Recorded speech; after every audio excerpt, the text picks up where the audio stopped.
वही नहीं घूमे इस घंटे के अंदर। उन्होंने 52 साल तक झंडे को तवज्जो नहीं दी। ये मामूली झंडा नहीं है। बाबा साहब ने सबकी हदें तय कर दी है झंडे के अंदर।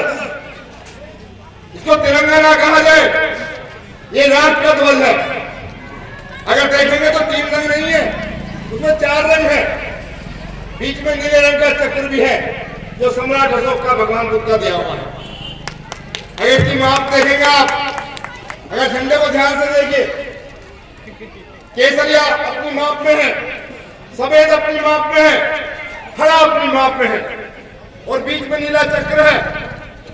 बाबा साहब ने कह दिया संविधान के अंदर कि कोई भी व्यक्ति इस देश के अंदर चाहे कितना भी ताकतवर हो, ऊपर वाला रंग अपना नीचे को करने की कोशिश ना करे। अगर नीचे का ऊपर से नीचे वाला कोशिश करेगा तो सफेद रंग शांति का रंग भंग हो जाएगा और ये नीचे वाला हरा रंग है, यदि हरा वाला ऊपर ले जाने की कोशिश करेगा तो भी शांति भंग हो जाएगी। इसमें मैंने सभी को चेतावनी दी है कि झंडा जिस अवस्था में है उसी झंडा देश के अंदर रहना चाहिए, नहीं तो इस देश की जो क्रांतिकारी गरीब भूमि है, गरीब समाज है, वो क्रांति कर देगा और ये नेशनल अबूत करने का काम करेगा। इसलिए बाबा साहब डॉक्टर अम्बेडकर आज आपके कार्यक्रम में गांव देश से दूर दराज क्षेत्र से तमाम लोग आए हैं और हमारे महापुरुष सरदार उधम सिंह, बिरसा मुंडा, साहू जी महाराज, ज्योतिबा फूले, साहू जी महाराज अशोक, फूलन देवी जी, फातिमा शेख जी, रमाबाई अम्बेडकर सब आपके सामने है और वीर अब्दुल हमीद भी आपके पीछे दिखाई पड़ रहे हैं। ये सब आपके प्रोग्राम में है, ये हमारे बीच में है। हमारे समाज की महिलाएं बहन बेटियां बैठी है। बाबा साहब ने संविधान में जो सबसे बड़ा काम किया है, संविधान की खूबी क्या है कि सबसे पहले जिस देश के अंदर महिलाओं का सम्मान नहीं दिया, बाबा साहब ने भारत के संविधान में नारी का सम्मान बढ़ाने का काम भारतीय संविधान में किया। बराबर का अधिकार दिया है, बराबर का अधिकार दिया है। दूसरा, बाबा साहब डॉक्टर अम्बेडकर ने उसी संविधान के अंदर छुआछूत का अंत किया है और सबसे बड़ा काम बाबा साहब डॉक्टर अम्बेडकर ने हर व्यक्ति को एक वोट का अधिकार दिया हो, चाहे वो गरीब है, अमीर है, छोटा है, बड़ा है, धनाढ्य है, टाटा है, बिरला है, फकीर है, सबको एक वोट का अधिकार बाबा साहब डॉक्टर अम्बेडकर ने बात कर दिया।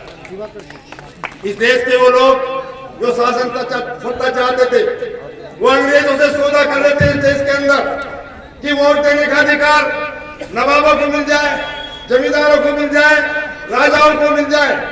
बाबा साहब डॉक्टर अम्बेडकर ने सोचा मेरा समाज न नवाब है, मेरा समाज न साहूकार है, मेरा समाज किसी स्थान पर नहीं है, मेरा समाज पढ़ा लिखा भी नहीं है।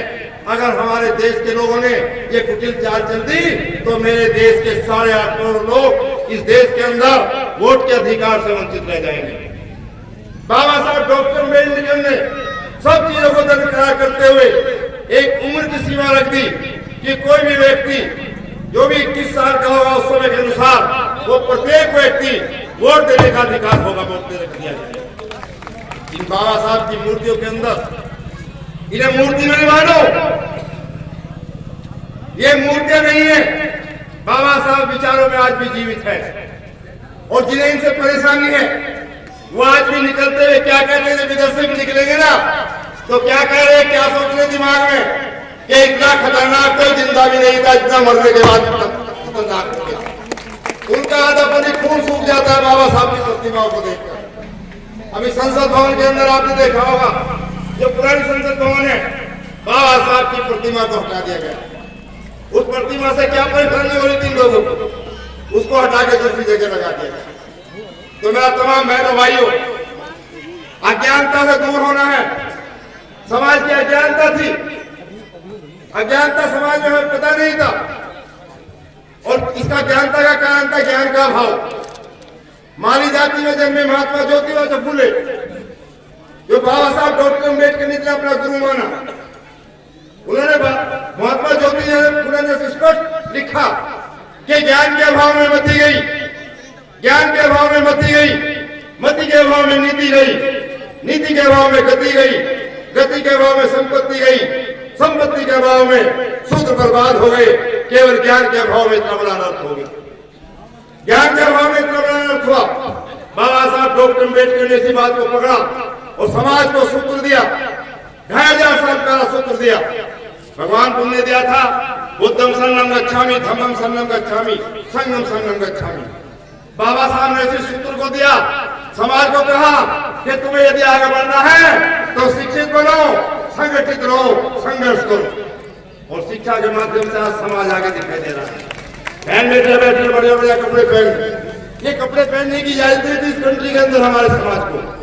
और सबसे बढ़िया ज्ञान था हमारे नामों में थी, हम ज्ञान थे, हमारे पूर्वज ज्ञान थे। उन्होंने जो नाम बता दिया हमने स्वीकार कर लिया। ऐसा नाम जिसमें कोई दम ही नहीं। घर में लड़का पैदा हुआ और ब्राह्मण से पूछने चले गए तो किसी ने हमारा नाम घसीटा बता दिया, किसी ने खेचड़ो बता दिया, किसी का ढूंढे बता दिया। घसीटा और खेचड़ो का कोई किसी किताब में कोई इतिहास नहीं है। मेरी माँ ने मेरा नाम अशोक रखा है, इनका नाम अशोक लगा हुआ है, अभी अशोक गए हैं। अशोक का इतिहास पहले से लेकर लास्ट तक पढ़ाया जाता है।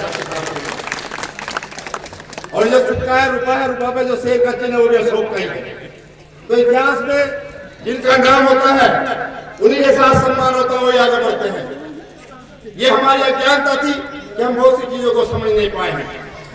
अभी बाबा साहब डॉक्टर अम्बेडकर का ये लोग ऊपर का स्वर्ग दिखाते हैं कि जो मर जाएगा वो स्वर्ग में पहुंच जाएगा।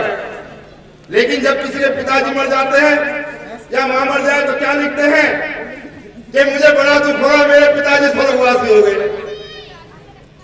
मरने के बाद ये लिखते हैं, कार्ड छोटा सा कार्ड छपता है जो कि मुझे बड़ा दुख हुआ, मेरे पिताजी स्वर्ग में चले गए। भाई दुख काय का हो रहा है तुम्हें? इसलिए हम उनके बनाए हुए स्वर्ग को नहीं मानते, हम बाबा साहब के बनाए हुए स्वर्ग को मानते हैं। और बाबा साहब कौन सा स्वर्ग जानते थे? बाबा साहब कहते थे कि बस यही अपराध मैं हर बार करता हूँ, बस यही अपराध मैं हर बार करता हूँ। आदमी हूँ, आदमी से प्यार करता हूँ, मैं बनाना चाहता हूँ स्वर्ग धरती पर आदमी जिस मेरे लिए बस आदमी हो। और ये स्वर्ग बैठा हुआ है, यहाँ बेहतरीन कपड़े पहने बैठे लोग, हमारी बहन बेटियां सब पहने में सोने चांदी के जेवरात पहने हुए। आज समता सैनिक दल ने लखनऊ के अंदर प्रदेश अध्यक्ष विपीएसओ बहुत उनकी पूरी टीम बाराबंकी, रायबरेली, लखनऊ के आसपास तमाम क्षेत्रों से आए हैं, दूर दराज से आप भी आए हैं। मेरठ से मैं भी सुबह आया हूँ। मेरठ की क्रांति भूमि जहाँ 1857 का पहला क्रांति हुई थी। ये 1857 की क्रांति क्यों नहीं सफल हुई? ये इसलिए सफल नहीं हुई थी कि बाबा साहब का जन्म भारत में नहीं हुआ था। यदि 1857 की क्रांति हो जाती तो तुम्हें बराबर का अधिकार नहीं मिलता।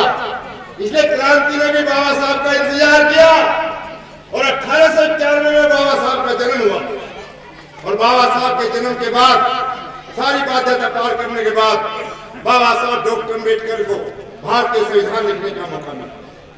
इस देश के लोग जो बाबा साहब को कुछ नहीं मान रहे थे, वो अंग्रेजों से गुहार कर रहे थे कि हमारे देश का संविधान लिख दो। आइवर लेनिन जो एक अंग्रेज थे जिन्होंने कई ऐसे देशों का संविधान लिखा था, या भारत के लोग उनके पास गए कि हमारे देश का संविधान लिख दो।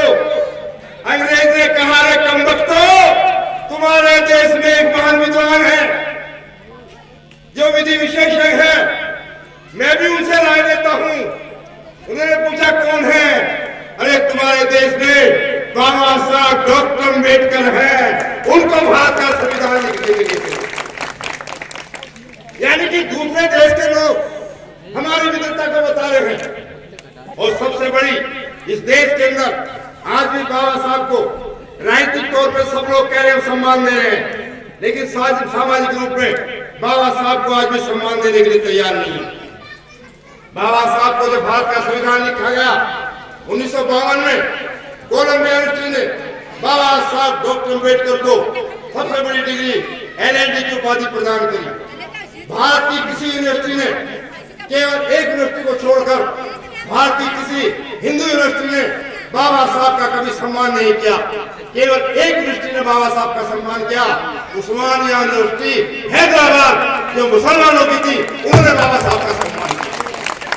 ये मैंने कहा इतिहास की बात नहीं है, जो पढ़ने वाले लोग हैं समझ लें इस बात को कि बाबा साहब डॉक्टर अम्बेडकर जो शिक्षा के सबसे बड़ा पुरोधा रहे, शिक्षा जगत में सबसे बड़ा, दुनिया के माने हुए 6 विद्वानों में उनका नाम एक रहा। आज उनके लिए बाबा साहब डॉक्टर अम्बेडकर राजनीति का हथियार बन गए। ये राजनीति का रूप, ये राजनीति का वोट लेने के लिए आ रहे हैं, ठोड़ी में हाथ डाल रहे हैं कि आपकी वोट हमें दे दो, हमें राजा बना दो, या आपकी वोट ले जाने के बाद राजा बन रहे हैं, लेकिन हमें हाथ सम्मान देने को तैयार नहीं। और बाबा साहब डॉक्टर अम्बेडकर ने इस देश के अंदर हमारे समाज को सीधो संविधान से जोड़ा।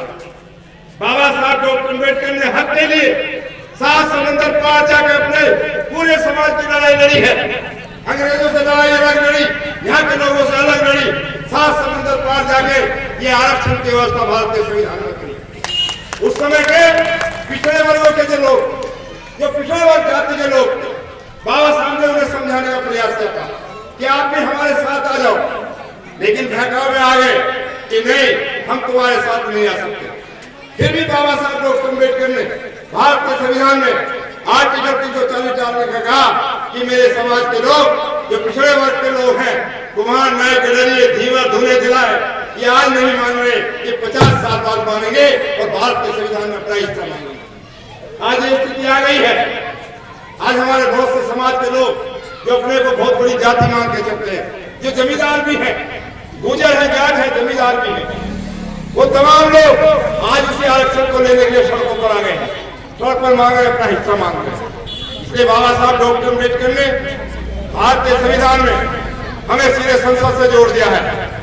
MP की सीटें सुरक्षित, MLA की सीटें सुरक्षित, शिक्षा के क्षेत्र में सुरक्षित, सब जगह हमारा अधिकार प्राप्त करा दिया है। तो मेरा साथियों, तमाम लोग, क्या आप समता सैनिक के सैनिक बनिए, सफेद वर्दी बनाइए। जिस गांव में, देहात में समता सैनिक खड़ा हो जाएगा, किसी व्यक्ति की हिम्मत नहीं पड़ेगी कि हमारी बहन बेटियों की तरफ कोई उठा के भी देखिए। आप तैयार होइए, मनोविज्ञान के रूप में तैयार होइए। बहन बेटियां भी वर्दी पहन सकती है, कोई भी वर्दी पहन सकता है। अभी देखा बीपी अशोक साहब आए, उनके पिताजी क्रांतिकारी रहे, वो भी IPS रहे, वो भी IPS अधिकारी रहे पुराने समय में। उन्होंने सरकार को चेंज आने के बाद अपनी नौकरी ली थी, कोर्ट से जीतने के बाद ली थी, अपना हक जताया था, सब गवर्नमेंट में उनको पदवी मिली थी। आज उनके बेटे आपके बीच आए हैं, वो सहजता से अपनी बात कह के गए हैं। उनके यहाँ भी स्टार लगे हुए थे, हमारे यहाँ भी स्टार लगे हुए हैं। उनका स्टार लगाने के लिए, दरोगा बनने के लिए ग्रेजुएशन होना पड़ता है, लेकिन समता सैनिक दल में कोई ग्रेजुएट ना हो, अनपढ़ भी हो, वो भी स्टार लगा सकता है। ये बाबा साहब डॉक्टर अम्बेडकर, ये इस दल की बाबा साहब डॉक्टर अम्बेडकर इस देश के आइकॉन हैं, हर व्यक्ति के। वैसे बाबा साहब को कोई माने ना माने, लेकिन कुछ अवसरों में बाबा साहब को मानना ही पड़ता है।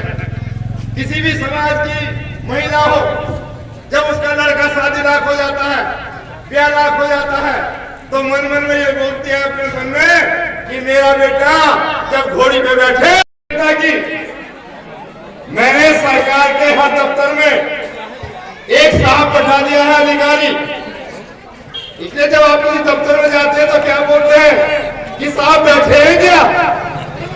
मैंने बोलते बाबा बैठे, वहां बोलते हैं कि साहब बैठे हैं क्या? इसलिए बाबा साहब का नारा जब भी लगे कि जब तक सूरज चांद रहेगा, बाबा साहब का नाम रहेगा, तो मेरे साथ यही बोलेंगे।